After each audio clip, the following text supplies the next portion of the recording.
Bom dia a todas e todos. Estamos ao vivo aqui, dando início ao nosso segundo dia de congresso, com mais uma plenária. Eu tenho o prazer de ter hoje comigo a professora Stefanie Buchenau, da Universidade de Paris 8, do Departamento de Estudos Germânicos, e eu já começo agradecendo o aceite dela para participar no nosso evento, né? A professora Stefanie, ela estuda um amplo aspecto, um amplo espectro aí de tópicos sobre a filosofia e a literatura do século XVIII, muitas relações no campo da estética, da antropologia, da medicina, e com especial ênfase a esse período do esclarecimento alemão. Ela tem muitas obras, né, e artigos publicados, dos quais eu queria destacar um livro muito interessante, né, de 2013, chamado The Founding of Aesthetics in the German Enlightenment, The Art of Invention and the Invention of Art, né, no qual, como diz o título, ela trata justamente da fundação da estética, mas dando conta de autores que normalmente a gente deixa de fora na nossa compreensão histórico-filosófica, né, por exemplo, Wolff, o próprio Baumgarten. E ela tem também um livro publicado em português, chamado Entre Medicina e Filosofia, de 2019, com ensaios sobre Sulzer, Herder, Kant e Maimon, né? E como se vê, ela trabalha, então, autores do esclarecimento alemão que trazem uma perspectiva bastante diferente, e é também um pouco nessa direção que vai a apresentação dela hoje, na nossa plenária, né? Sense and Sympathy, Philoctetes in German Enlightenment Aesthetics, né? Sentindo simpatia, Philoctetes na estética do esclarecimento alemão. Eu antecipo a vocês que a apresentação vai ser em inglês, né? E aqui embaixo, na descrição do vídeo, vocês podem encontrar um pequeno handout aí com o texto principal traduzido para facilitar o acompanhamento da palestra, né? O Vinícius lembrou, né, da editora Clandestina, o livro que saiu em 2019, das palestras que, inclusive, a Stefanie deu aqui no Brasil. Tá? Mas, então, vocês podem acessar o link aqui embaixo, se quiserem acompanhar um pouco do texto, né? Vai ter também uma projeção de slides com as principais citações, mas no handout está em português. E eu lembro que as perguntas para discussão, elas podem ser feitas no chat do YouTube, tá? Se conseguirem fazer em inglês, ótimo. Caso contrário, a gente tenta aqui fazer uma tradução na hora, tá? E elas vão ser repassadas à palestrante no fim da fala dela, tá? Dear Stefanie, as I was saying, I'm very much thrilled with your participation, since I take your research to be very original in this whole idea of aesthetics, its history, and the way it is usually studied, bringing up often forgotten authors that are not effectively studied or treated. And this is even more suitable in a congress with the topic aesthetics and its senses, because I really think you bring up other aspects of aesthetics that are really related to this idea of the founding of aesthetics in the 18th century. So it's very fitting for our theme and our congress. Thank you very much for accepting our invitation. Sadly, we couldn't yet do this in presence in Salvador, which I think you still haven't visited, yeah, right?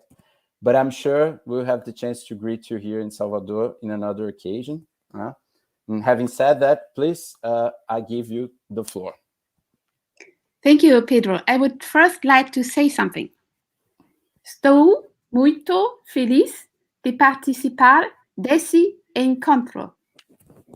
And I will now immediately switch to English. Thank you so much, Pedro, for having me here and also for translating my text. And thank you to all of you to be here. And I will now just start. And I'm very sorry that I'm not able to do this in Portuguese. And and I hope that Pedro is going to take care now of my PowerPoint presentation. Thank you very much for all of this, Pedro. And I will now get started. So my topic, Sensing Sympathy, Philoctetes in German Enlightenment aesthetics. Pedro, do you think? Yes, great. This is perfect. Okay. Lessing entitled his famous treatise on aesthetics and the arts, Laocoon. He might just as well have called it Philoctetes, for this ancient tragedy, written by Sophocles in 409 BC, seems to claim a significance for him similar to the Laocoon statue. Throughout Lessing's treatise, Philoctetes serves as some sort of narrative counterpart to the pictorial figure of Laocoon, allowing Lessing to establish and develop his opposition between poetry and painting, or the narrative and visual arts. Lessing's extensive discussion of Philoctetes furthermore seems to attest to a wider Enlightenment debate on the drama involving Winckelmann, Mendelssohn, Herder, Adam Smith in Scotland, Diderot in France, and at a greater temporal distance to Cicero's discussion of the representation of pain in Roman antiquity. In this paper, I will attempt to present some elements from the still widely unacknowledged debate, in order to shed a light on the German foundation of aesthetics within Wolffian Schulphilosophie. I would like to show that this debate represented a crucial moment in the history of aesthetics, shaking and redefining conventional notions of art, imitation and representation, beauty and ugliness. As Lessing, within the second generation of this German aesthetic, shows, the emphasis furthermore shifted from the epistemological to the moral and social dimensions of beauty and ugliness. The focus was on the representations of suffering humanity and its psychological states, that is, mixed feelings and a certain effective imagination and ability to foster human bonds. This again attested to a novel and reformatory program of the humanities for the education of the human being and citizen in a broader historical setting, shaped both by anthropological and ethnological discoveries in an early age of globalization and by a new economic, social, and political context. All these factors helped foster a new awareness of interpersonal distances and of psychological mechanisms leading individuals or groups to exclude others and deny their humanity, and the urge for a new aesthetic education of man, to borrow from Schiller, teaching sympathy or humanity through art. To better understand how Philoctetes could be the birthplace of this new aesthetics and humanities program, let us first quickly turn our attention, thanks Pedro, to the suffering Philoctetes before taking a look at his various commentators in the Enlightenment and try to read their aesthetic positions in the light of the wider program of Enlightenment aesthetics. For the aim of this presentation, I will focus on Smith, Winckelmann, Lessing, with some glances at Herder. So I'm starting my first part, Philoctetes at the edge of humanity. Thanks. Philoctetes is not a tragedy in the ordinary sense of the word. Far from staging a tragic hero, dying a heroic death, it presents an anti-hero, Philoctetes, and a social death. Repudiated by the gods and abandoned by his former Greek comrades in arms, Philoctetes has become a non-person, a being without friend, without fatherland, quote, lonely, a dead among the living. Greek, Aphilon, Heremon, Apollin, Enzosin, Nekron. End of the quote. Over the course of his 9-year stay on the grim and inhospitable island of Lemnos, he has gradually lost all those external traits that formerly characterized him as a human being. Both in his appearance and in his behavior, he resembles an animal more than a human. Dressed in rags, he dwells in a cave, drinks from a wooden bowl, and sleeps on a heap of leaves. He drags his suppurating foot with him and seems barely able to walk upright. For 9 years, the spotty and shaggy animals have been his only companions. Philoctetes has also lost his language. Since he lacks any human interlocutor, he has stopped speaking. Incredibly lonely, incredibly ill, Philoctetes has been leading a miserable existence on Lemnos for 9 years now, which the core describes and laments. This gradual dehumanization and isolation result from a double exclusion. Philoctetes has been expelled and repudiated by the gods, but also rejected by his human fellows, namely by his companions and fellow fighters in the Trojan War. For his festering wound was so painful, foul and smelly, that those around him could no longer tolerate it, nor his constant moaning and lamenting. The sight and sound of his suffering was probably far too unbearable and repulsive for them to arouse any feelings of pity and friendship. Exhausted and worn out by his howling, the crew decided to drop him off on their way to the desolate and inhospitable island of Lemnos. When Odysseus and Neoptolemus enter the island and reveal themselves as Greeks, Philoctetes can hardly believe his good fortune, and his initial distrust of the visitors is totally justified. In fact, only belligerent motives have led Odysseus and his companions to visit Philoctetes on his island. For Philoctetes still possesses bows and arrows, the gifts from Heracles. Odysseus and Neoptolemus, son of Achilles, need these weapons in their fight for Troy, and Philoctetes, despite his weakness, is still able to defend himself and shoot the murderous arrows. Odysseus therefore forges a perfidious plan to get his hands on Philoctetes' weapons with the help of the young Neoptolemus, who was supposed to gain his trust and favor through cunning and lies. He was to pretend to Philoctetes that he too was a victim of Odysseus, who had withheld his dead father's weapons from him.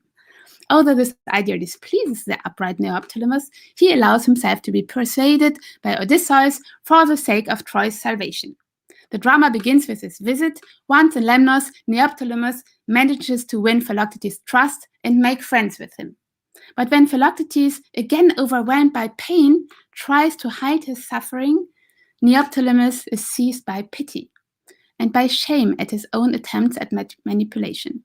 This change of heart makes him abandon the role assigned to him by Odysseus. He informs Philoctetes of the plot against him and restores his weapons.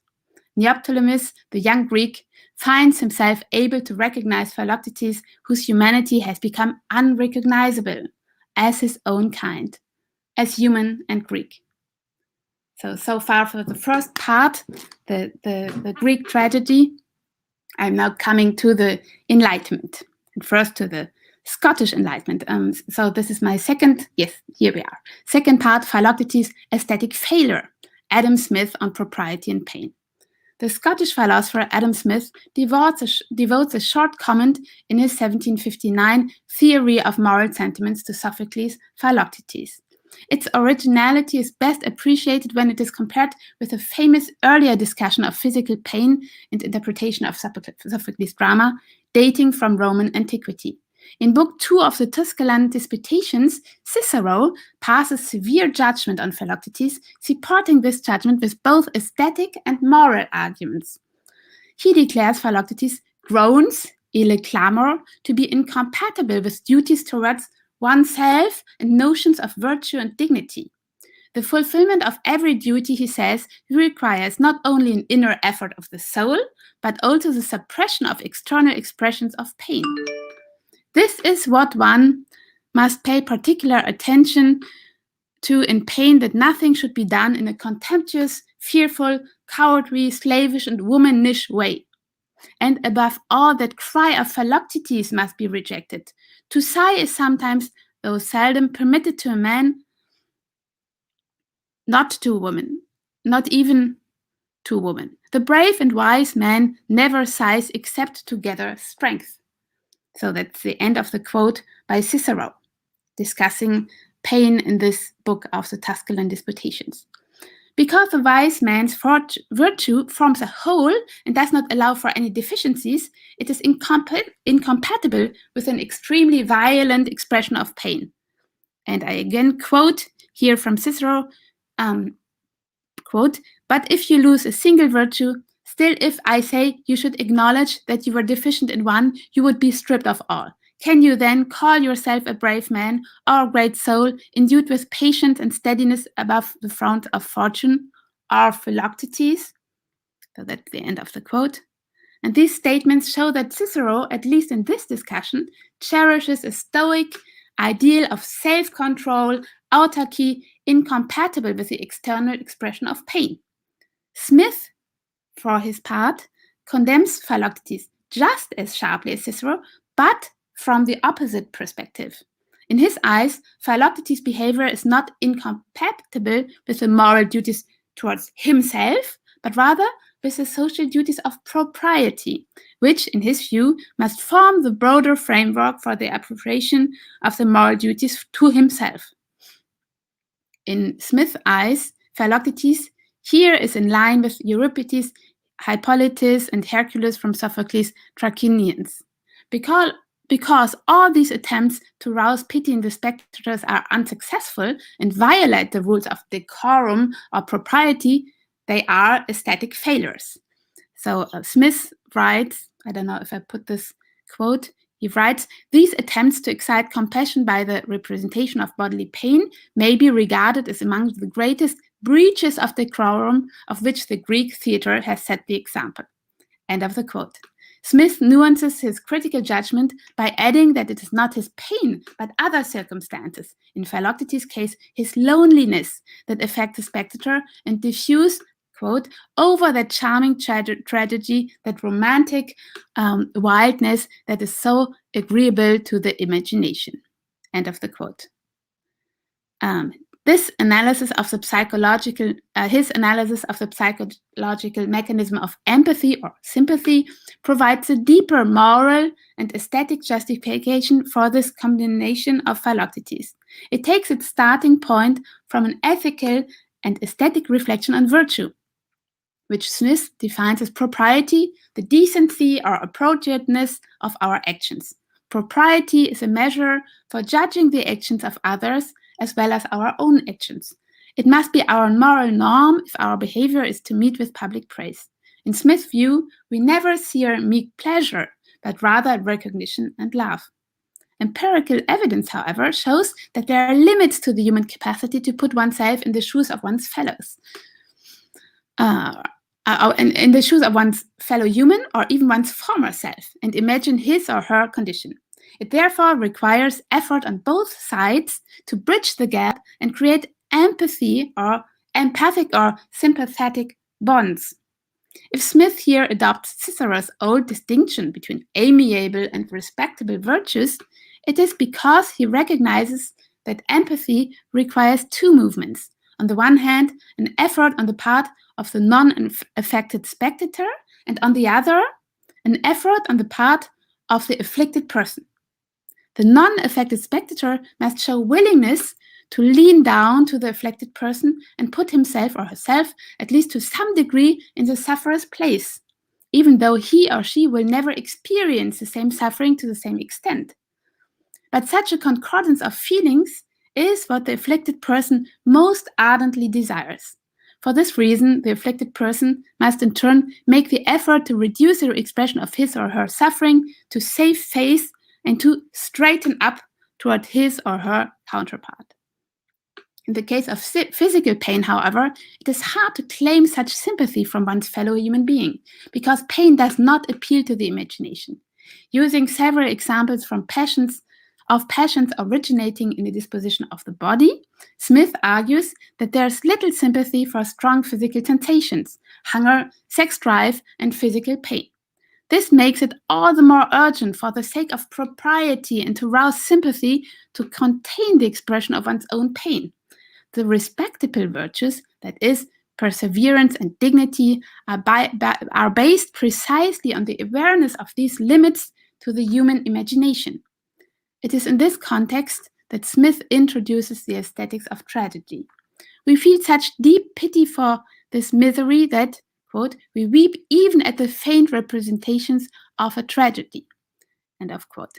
These subtle observations on the psychological mechanisms of love and respect fell on fertile ground in the German-speaking 18th century world, and this is what we are now going to turn to for this third part. Thank you, Pedro. Perfect. So the third part, Philoctetes' Hellenism, his Hellenism, Winkelmann on noble simplicity and quiet greatness. The German Enlightenment philosophers conjointly contested Cicero's and Smith's verdict They all acknowledge that Philoctetes has a genuine aesthetic value, but rephrase this judgment in their own vocabulary within the Wolffian tradition of aesthetics, asserting that Philoctetes combines beauty and sublime grandeur. Fundamentally, Philoctetes' sublime grandeur, erhabenes, sublimity, not his propriety, is what touches and stirs the audience, leading them to perceive his beauty and form. And since they see aesthetics as a theory both of art and of human perception, since aesthetics and psychology are intrinsically linked, the experience of artistic beauty is what offers novel insights into their own soul, their own human faculties of representation and feeling, their deepest humanity and dignity. This insight is first formulated by Winckelmann, who considers Sophocles' drama to be a Greek masterpiece. Just like Laocoon, Philoctetes is an exemplum doloris, and Winckelmann's commentary opens up the new comparative perspectives on the two works, which Lessing will develop in further detail. In Winckelmanns Reflections on the Imitation of Greek Works in Painting and Sculpture, Gedanken über die Nachahmung der griechischen Werke in der Malerei und Bildhauerkunst from 1755, Winckelmann writes, Laocoon suffers, but he suffers like Sophocles' Philoctetes. His suffering touches our soul, but we wish, like this great man, to be able to resist his pain. End of the quote. This is a famous quote. In this evaluation of Philoctetes as a masterpiece, Winckelmann at least indirectly contradicts Adam Smith's thesis that Philoctetes' suffering is both ugly and repulsive. Philoctetes is representative of the distinguishing feature of all Greek masterpieces, of their noble simplicity and a quiet greatness, both in position and expression. That's another quote, noble quote, also very famous. Edle Einfalt und stille Größe. And he goes on, just as the depth of the sea remains calm at all times, no matter how raging the surface, so too the expression in the figures of the Greeks shows a great and sedate soul in all passions. End of the quote. This does not only mean that Philoctetes exhibits moral virtue. He could be morally great and ugly at the same time.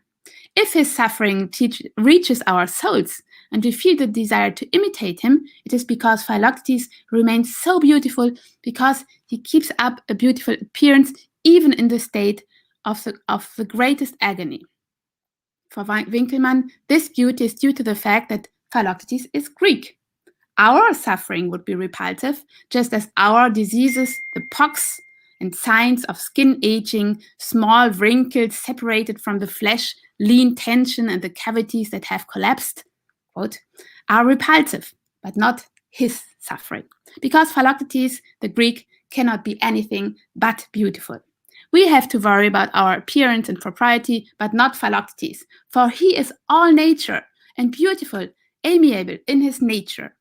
Whatever his present decline, Philoctetes was born under the same Greek sun as his Greek fellow citizens.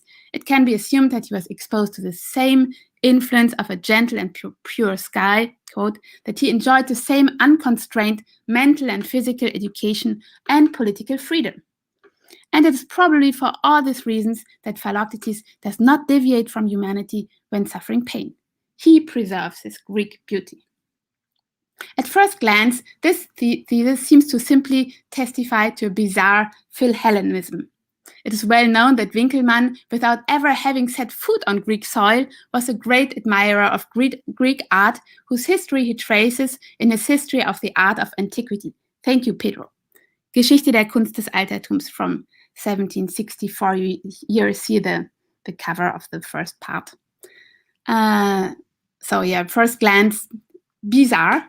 At second glance, however, he appears to be initiating a fruitful line of reflection on human dignity that anticipates the central arguments of Mendelssohn, Lessing, and Herder. Like them, he views Philoctetes as endowed with aesthetic value, and artists as mediators and teachers of perception, aesthesis in Greek, and humanity. In particular, Greek artists can play this role, creating divine models and an ideal beauty that elevate and ennoble humanity as a whole. In Philoctetes' noble simplicity and quiet greatness, they are able to perceive and express the beautiful, sublime, divine form and idea of humanity, and to express this beauty in their work for all their fellow human beings everywhere at all times. The superiority of the Greek artists over all their descendants arises from their interest in both similarity and ideas. I quote again, "The sensual beauty gave the artist the beautiful nature, the ideal beauty the sublime features. From that one he took the human, from that one the divine." End of the quote. This idea was bound to have a tremendous influence on German aesthetics and on the historiographical and philosophical debate. It implied that to cultivate one's own perception or faculties of representation, a visit to Greece was required. A later living non-Greek might not be able to perceive Philoctetes in all his beauty unless he learned to see and read nature through the Greek artist's eyes. This perspective in turn enables him to perceive Philoctetes' exemplary nature for humanity. And I again quote the famous quote from Winkelmann, "The only way for us to become great, even if it is possible to become inimitable, is by imitating the ancients. Der einzige Weg für uns groß, ja, wenn es möglich ist, unnachahmlich zu werden, ist die Nachahmung der Alten." End of the quote. And we turn to the fourth part. Thank you. His beauty, Lessing's Laocoon.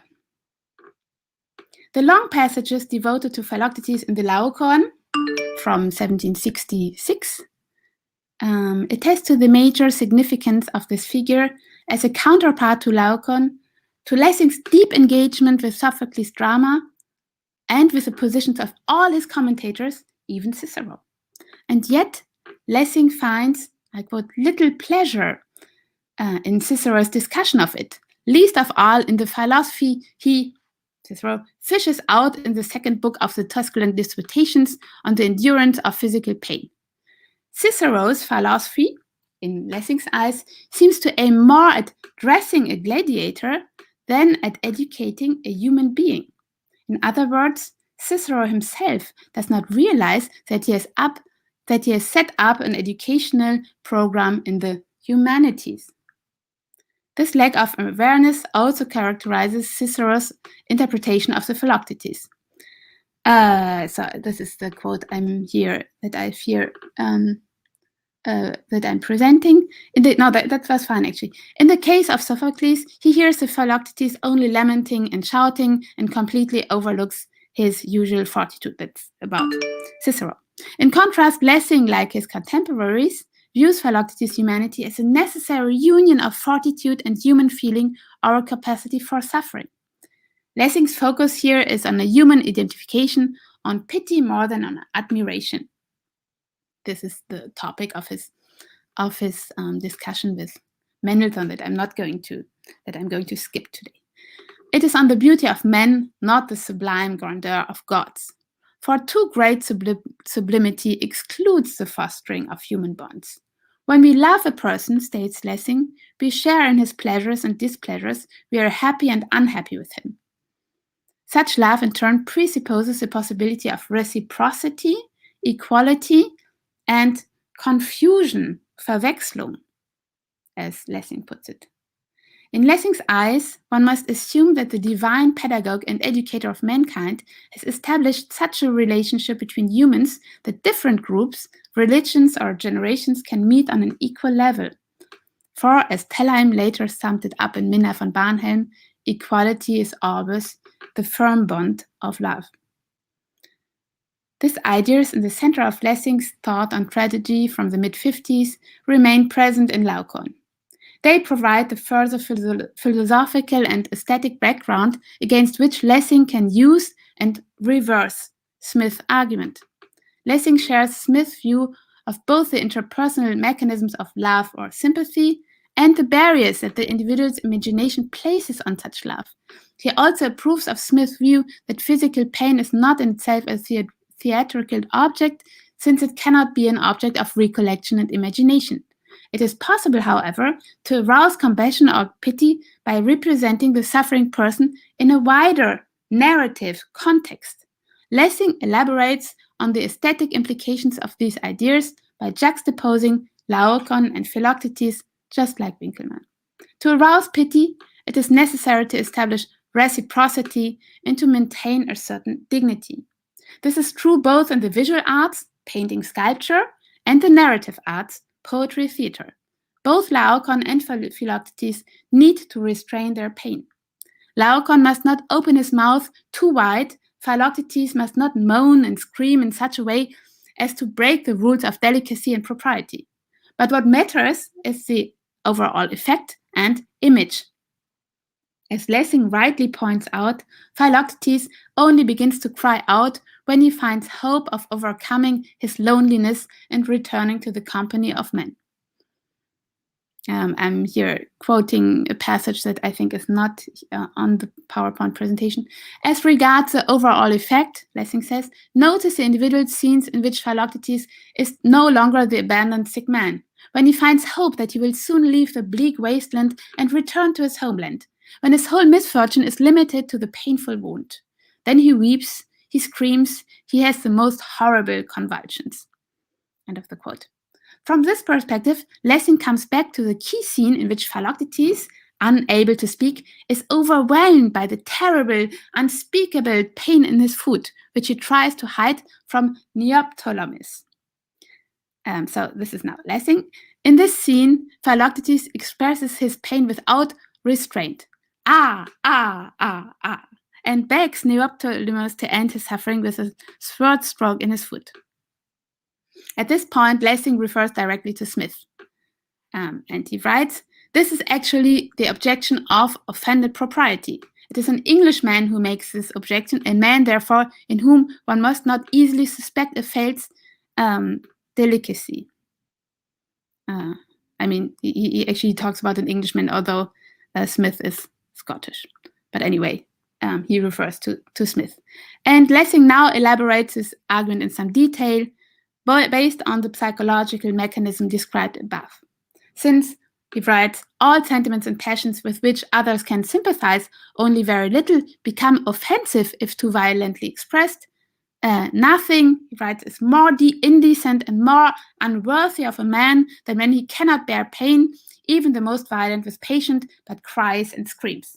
End of the quote. But this does not preclude the possibility that the audience could be led to share Philoctetes' pain.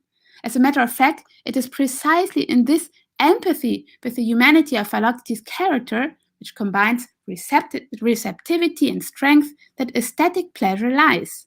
On the basis of Smith's own assumptions, Lessing sides with Winckelmann and Mendelssohn against Smith. And this is this quote. Here, it is true that we despise the person, says the Englishman, whom we hear screaming violently in physical pain. But not always, not the very first time, not when we see that the suffering person does everything possible to contain his pain, not when we otherwise know him as a man of fortitude, even less when we see him proving his fortitude even under suffering, when we see that pain can force him to cry out, but to nothing else, that he would rather accept the prolonged persistence of this pain than the slightest change in his way of thinking, in his decisions, even though in this change he may hope for the complete end of his pain. All this is found in Philoctetes. End of the quote. We feel pity when we see that a person resists his pain, showing dignity and moral grandeur. This, according to the ancient Greeks, consists in a quote, an equally unchanging love for his friends as an unchanging hatred for his enemies. Philoctetes upheld both virtues, humanity and fortitude in all pain. He is capable both of love, expressed in the tears for the fate of his old friends, and of a certain pride that keeps him from forgiving his enemies. By combining these two qualities in one person, Sophocles displays his great art of character portrayal, but such art reaches beyond the protagonist and individual character to encompass the psychological motivation and the interest of secondary characters.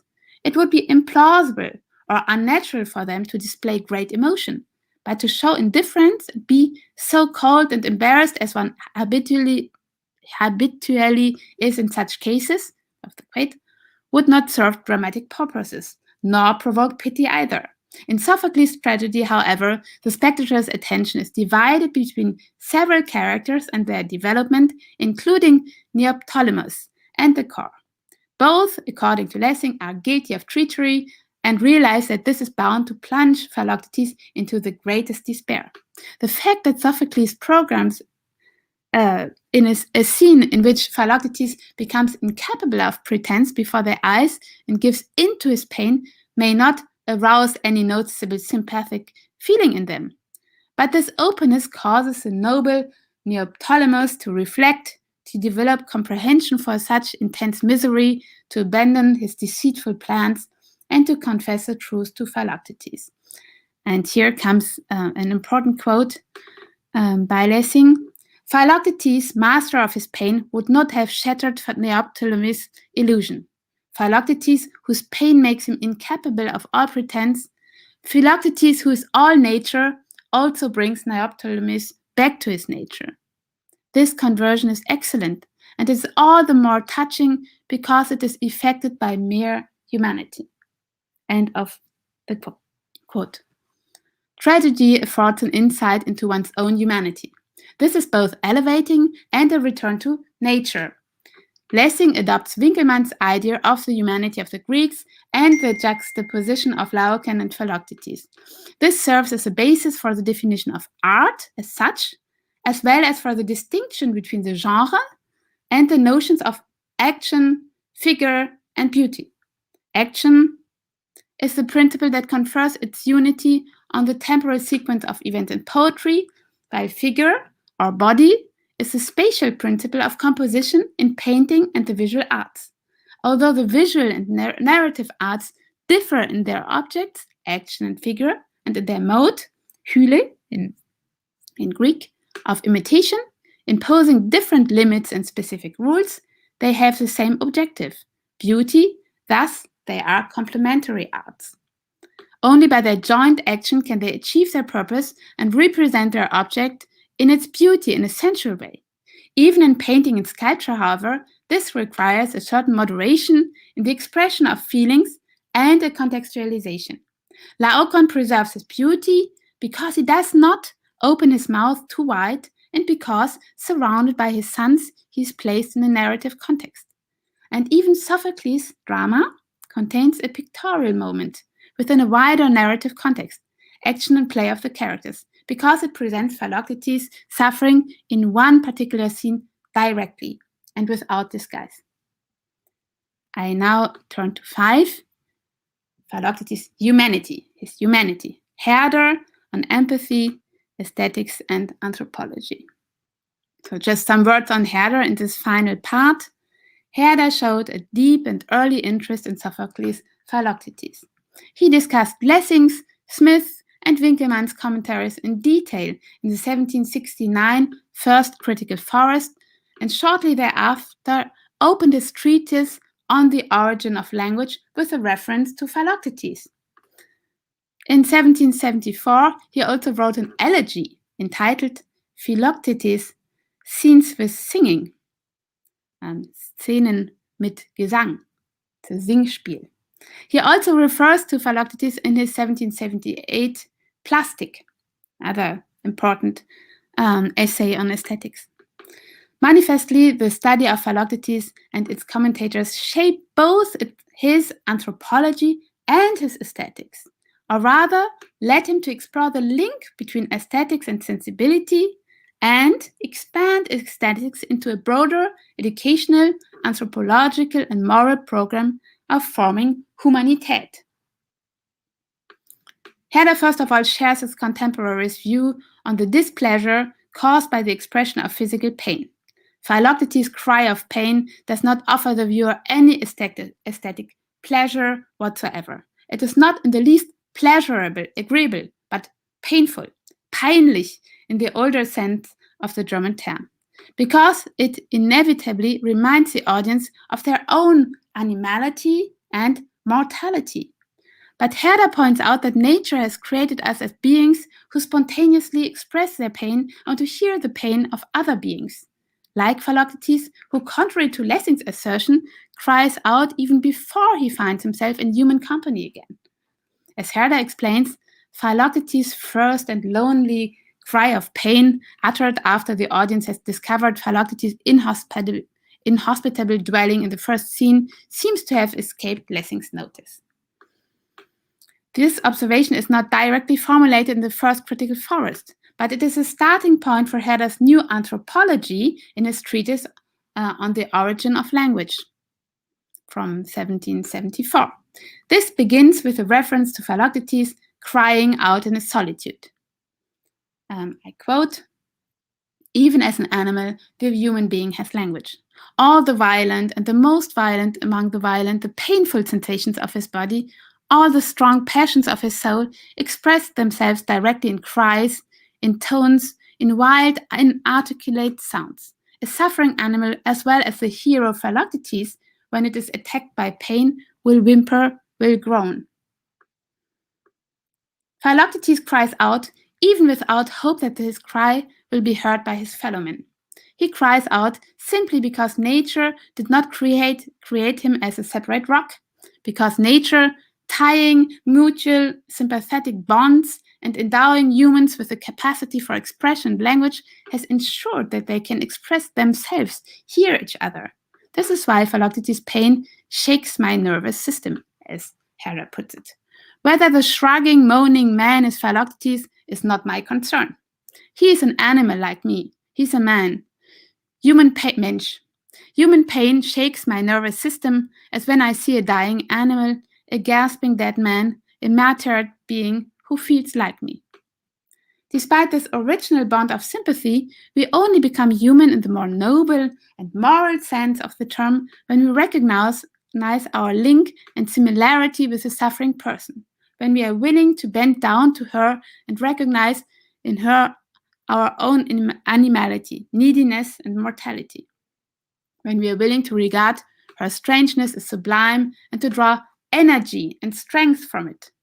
The actual aesthetic pleasure comes from such dynamic elevation, which begins with something displeasing, the cry. But this elevation can only take place once the audience is enabled by an Einfühlung, as Herder later puts it. Just en passant, there are all these different German words, difficult to translate. Sympathy, I mean, they are all sympathy in English. So here that would be Einfühlung. To read, so the elevation can only take place once the audience is enabled by an Einfühlung to read Philoctetes' individual character and plunge into his world. Sophocles helps to achieve this by introducing the audience to the circumstances and world of Philoctetes. He prepares his audience to perceive Philoctetes as the human person and Greek he is, or was, and is to become again. So I won't comment in any detail on Herder's detailed debate with Lessing and Winckelmann, the first critical forest, and on his own elegiac Philoctetes. Just to sum up the general stance, I will just briefly read a couple of lines from the Sing Spiel here, just to give you an impression. Neoptolem, und hier in dieser grausen Wüste ruht der hohle Philoctetes, so lange schon, dem einst, dem einigen Sterblichen, in Uktas Flammen Herkules Machtpfeile wurden, er liegt und seine Pfeile ruhen. Kaum fristen sie dem elenden Verlassenen in dieser Wüstenei sein krankes Jammerleben. Sieh die nackte Höhle da, sein Bette wildes Laub, ein König, Götter hart, o hart verkauft ihr eure Gaben, sie. So maybe you don't speak English, but I just wanted to express the kind of singing, tone dimension of this elegy, Singspiel, some sort of morning poetry, which is composed of several scenes with singing, beginning with this, which is Neoptolemus' chant. So I just would like to emphasize the fact that for Herder, aesthetics and anthropology here already go hand in hand, and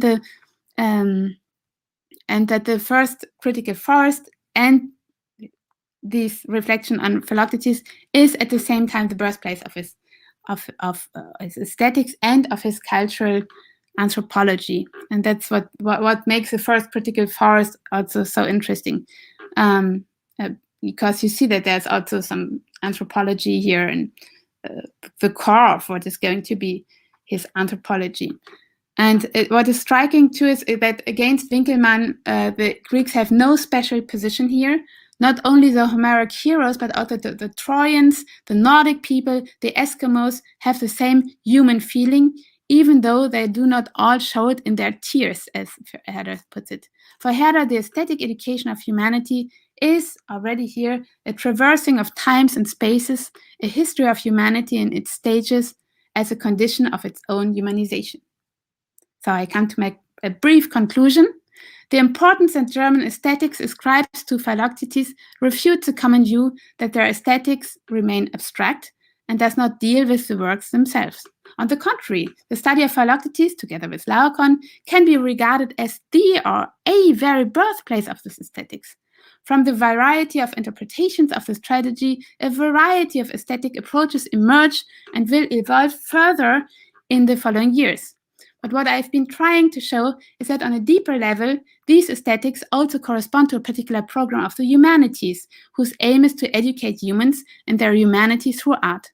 Art teaches us to sense sympathy. Thank you very much for your attention and your questions.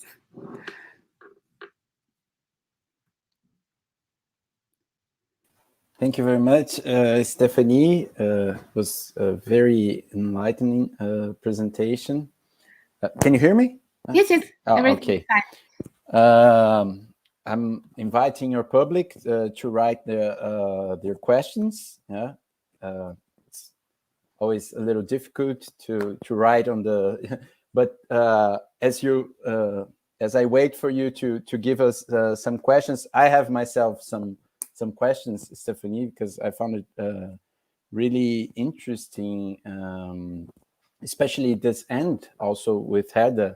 I was really interested about more. I think you have a wider study. You probably made it shorter for this presentation, because I had totally forgotten this thing. You put that Philoctetes is also on the opening of Herder's treatise on language. Really, I had totally forgotten. Yeah, it's just there. They're just very small. Yeah, but it's very symbolic in a way, because for example, the whole discussion on the first forest that I remember well, because we have translated and published that. Oh, but, really? That's yeah, great. In Portuguese, yeah. But this opening of the treatise on the origin of language, it's very interesting, because in a certain way you bring up another dimension of Herder's anthropology and also the language theory, because everything is so connected. We know in Herder it's very difficult to separate history from anthropology. And what I was thinking is that usually people talk a lot about Herder's expressivistic theory, this whole idea of expression, but in a certain way, with this whole idea of body, pain, and sympathy, you bring this other side of Herder's philosophy, and in a way of this whole aesthetics of the moment, that's in a little bit this opening to the other, this sympathetic side of aesthetics, that you were so talking about. And I was thinking how important it turns out the side of the hearing in also Herder's theory of a language. I think even Heidegger would talk a lot about that when he talks about Herder's origin of language. So I was thinking, if you want to comment a little further, how it's even possible, I think, and I think you are trying to show that, to bring another side really of the whole aesthetics program of this moment, that is a lot focused on this idea of recognizing the other, the pain, sympathy. And I was even thinking, if you want to comment, how we can even look, for example, you even cited him, like for example, Schiller, his whole program of education, aesthetics education. Of course, we usually see it from the side of Kantian philosophy and all that. But in a way, with all that, we can link it to another tradition. Schiller to Lessing, to Herder, and I was thinking how you see that. Like it's a really another way of looking at the whole aesthetics, also from the second half of the 18th century. So I really congratulate you on the presentation. It really shed some new light into comprehending this whole period and other authors, I think. Thank you, Pedro. I mean, it's not really a question, isn't it? Yeah. No, I wanted. No. It's a very interesting comment. It's true that, I mean, what I try to do is just to see this whole German aesthetics from the problem setting of not so much even of sympathy, but more actually negatively problem setting of indifference. I mean, I just think that they're facing the problem of indifference, of deficient or missing human bonds, of people being indifferent to each other and not connecting to each other anymore. I mean, that was kind of my starting point here, which I think becomes a new topic and something that people reflect on.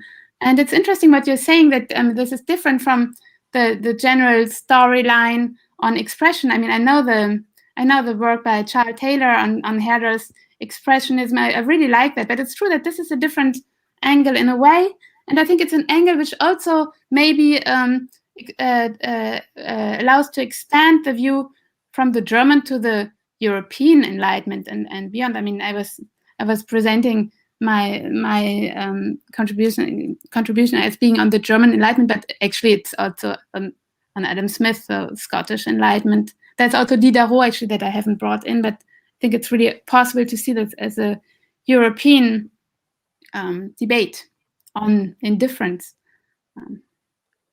So, in this way, is there also reference? You mentioned one moment Mendelssohn also. Yes. Are there Yes. mentions about Philoctetes also on Mendelssohn? Because I never. Where is that? And can you give a little? Yeah, I think it's in the Rhapsody. I mean, it's one of the shorter essays on aesthetics, and it's interesting because it shows it shows what positions Mendelssohn and Lessing take in their correspondence on tragedy and on mixed feelings, where Mendelssohn defends a priority of admiration over pity, and Lessing defends pity over admiration. And so Mendelssohn, who briefly mentions Philoctetes here, sees Philoctetes as an example of exemplum doloris, of an example of a dignified, perfect moral virtue, which in his view must raise admiration. And Lessing gives priority to pity. And he thinks that pity needs to be the major and the more fundamental feeling that we need to develop, because he thinks that human bonds actually require an equality that admiration does not really express. We need to be able to connect through pity, which is Mitleid. So there you have this whole range of different terms in German, which is Mitleid, Mitgefühl, and then there's also, I mean, I don't know how much Sympathy there is at that point, but Einfühlung is another term, so they're really different terms.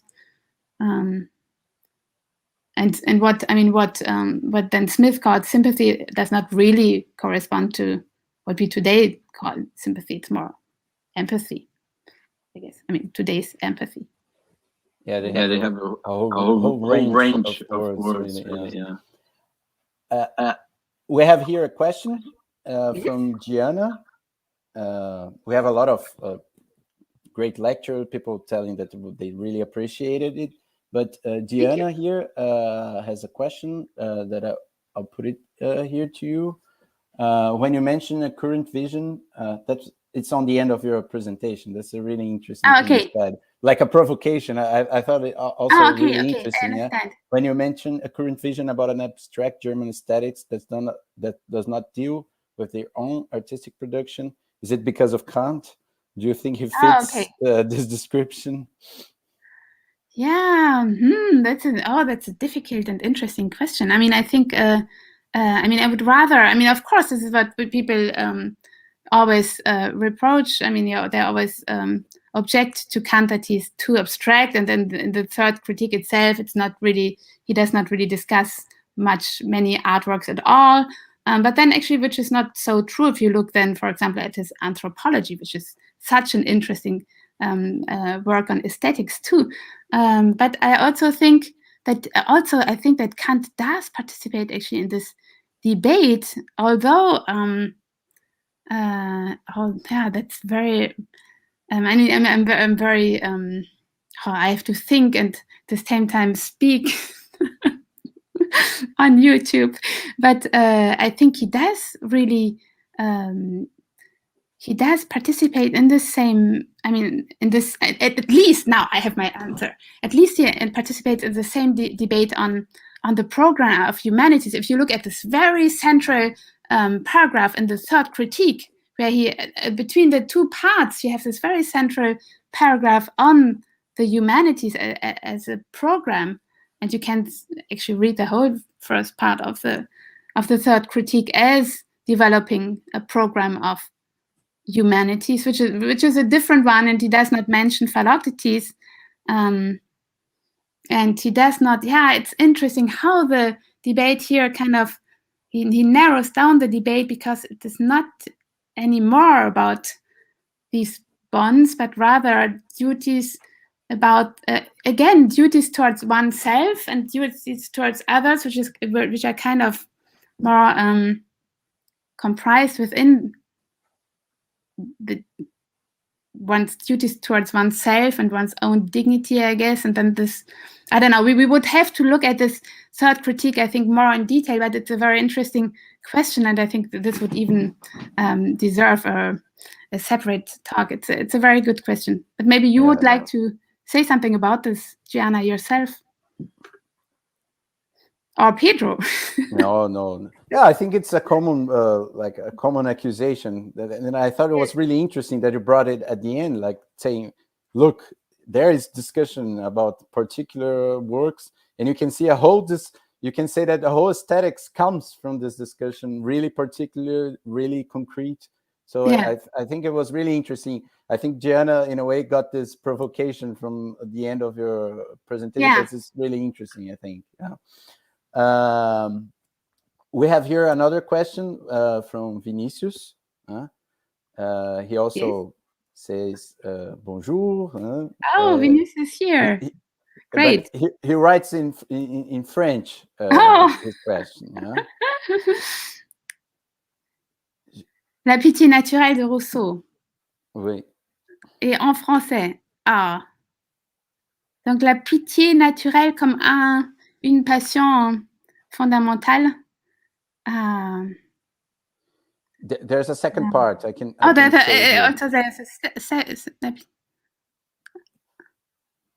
yeah, if the question, so I don't know which language I am. Maybe I should respond in English. I think English is it's more opening for everyone. Yeah. Yes, of course, Rousseau is also a very important reference here for our topic, for all the Germans. They all already translate his Second Discours in 1755. Mendelssohn translates it, and they all think about and with Rousseau. What I was really interested in was, Adam Smith's way of addressing the limits of our natural pitié, and I'm not sure that we have the same problem setting in Rousseau. If we have the same, we have an alienation, but this idea about our natural constitution and the constitutive limits of our imagination and empathy, it's not the same problem setting. I would say it's a bit different, but it's an interesting question. Of course, maybe Vinicius has. Peut-être que tu as toi-même des idées sur la question. Okay, and Monica, right? I can put here also her question. Yeah. Yes. To what extent is there a convergence of admiration and pity when the sufferer continues to be the tragic hero? Doesn't this place him as an exemplar human being? Yes. I mean, actually, that's what both Lessing and Mendelssohn would say, actually, that these two great friends and great philosophers who always philosophize together, and I mean, some kind of sim philosophy, they all think that admiration and pity are important, and that there is some kind of convergence here. The question is just what is more fundamental. But I think that there are the two of them. There are the two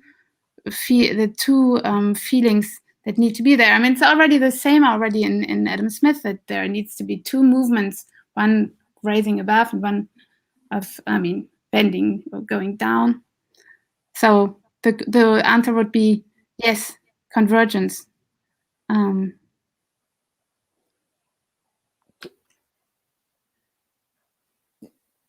Yeah, I think you handled that also in your presentation in a way. Yeah, I think just maybe I want to. yes. No, go. So maybe just one word, just to Monica. What is interesting here, and maybe I don't know to what extent I've really said that. I mean, what is so important here is that you see that this whole correspondence here, also this whole debate on tragedy and on theater and on art, is just. I mean, it's important as a debate on art, but it's so much more. I mean, it's so much wider. It's always on art and theater and tragedy as some kind of place of our human education. And I mean, the feelings that we feel in tragedy and when going to the theater and or looking at Laocoon are just the same feelings that we would feel towards just in everyday life towards another human being. That's important. That's really the important point about this whole aesthetics, I think. So, but actually, maybe Pedro, I interrupted you. No, I wondered. I thought that you had already answered it, and I wanted just to make another question. Really, since you have such a knowledge of German Enlightenment, and I was thinking also on Vinicius' questions, and maybe thinking on the specificities of, for example, Lessing, and also what they share in a way with what's going on in Germany also. You mentioned, of course, how this came up in a horizon of Wolfian Schulphilosophie. Yeah. Of course, you focused your whole presentation on what, in a way, is new. You say the shift from epistemological to moral and more this moral side. But I was thinking, since this, of course, goes beyond your presentation, but since you have such nice works about Wolf and Baumgarten, what do you see also as a connection here, I would ask, between what's going on, this moral side, but also this epistemological basis of the whole empirical psychology and all that? If you can say a word about that, would be really interesting, since you know so much about it. Thank you for the question. Actually, first, before responding to the question, I would like to say that I think it's so great that you people there, I mean, all these readers, there are all these readers of German aesthetics in Brazil. I think it's just so great. I mean, I have never met so many people interested in Wolfian Schulphilosophie anywhere. Actually, I just came once to Brazil, but I was just so surprised and so happy about all this interest in Wolf, Baumgarten, Sulzer, Moritz. But I think you met them all. I think you probably met them all. It's not a... maybe I did, but I just thought it's just great. I mean, I just think it's such a birthplace of important aesthetic tradition. So it's really great that that there seems to be some interest in this in Brazil. I think it's just great. And also you translate all these texts, like as you just mentioned, Herder. I just think that's really wonderful. So there are still signs of hope. for this world. And talking about worldview and true philosophy, my favorite topic.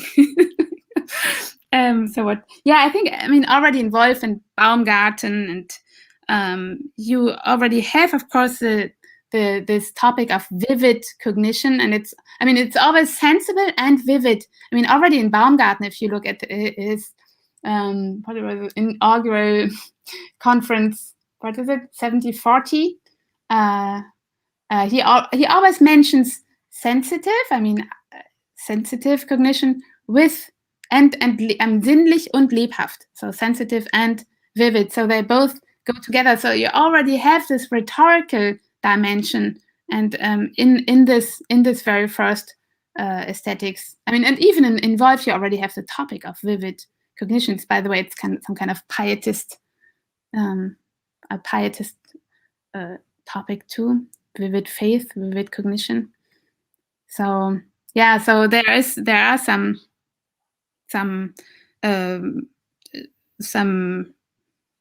elements involve Baumgarten,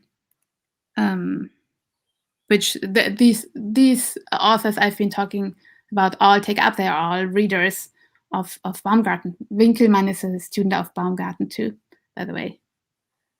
And I mean, yeah, I mean, Lessing mentions Baumgarten in the beginning of his Laocoon. Herder devotes many passages to Baumgarten in his Critical Forests, and Baumgarten is very important, of course. But yes, I don't know. Did I answer your question? No, are there more questions? No, really, really nice to see it on this side. Well, since we don't have any more questions, I think we had a great discussion. Thank you so much. I really like to thank you, Stefanie, once more for the acceptance to speak here for us. It's really, really nice. I hope one next time we can really greet you in presence in Salvador. But this will another chance. You all have to come to Paris. Oh yeah, of course. It would be really nice. But thanks again, Stefanie. It was really a really nice presentation with some really new insights, I think, into German 18th century aesthetics. Really, thank you very much. Thank you, Pedro. And also, thank you everyone for the attention and the questions. Thank you. Bye.